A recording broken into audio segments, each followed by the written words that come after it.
For nearly 25 years, there have been few leads in the rapes and murders of two young women, one in Santa Fe, the other in Albuquerque. They died in 1985. Now DNA has provided the first new lead in decades, a lead that ties the two murders tightly together. Here's News 13's Alex Tomlin. Diane, they were 7 months and 60 miles apart, but Maria Padilla and Susan Laporte had several things in common. Both were pretty, in their 20s, and died violent deaths at the same man's hands. 23-year-old Susan Laporte was visiting a friend in Santa Fe in December of 1985. She went to this park to read a book. She was raped and strangled.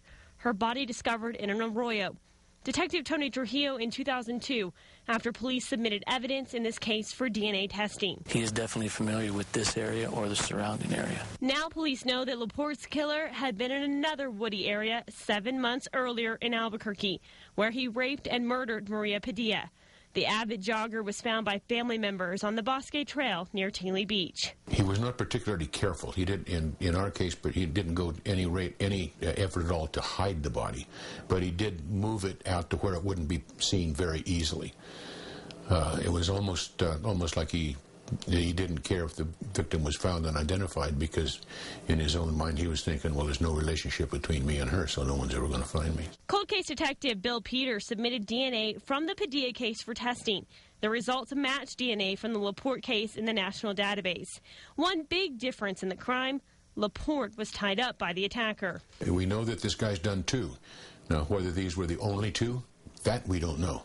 And there's no doubt there could be others that we're not aware of. Now Peters is doing what he does best: good old-fashioned police work. Hopefully tomorrow we'll work with the police, see if they have any. We're going to check with other agencies all over the state.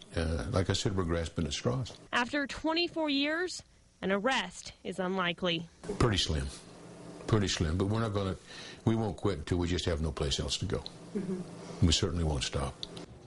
A description of a man emerged after Laporte's murder: long, dark hair, a beard, blue sweater, and brown boots from Kmart. Now detectives have determined that shoe size was 11. Diane, back to you. Okay, Alex, both women were beaten, Padilla much more so. Investigators believe they both put up a fight.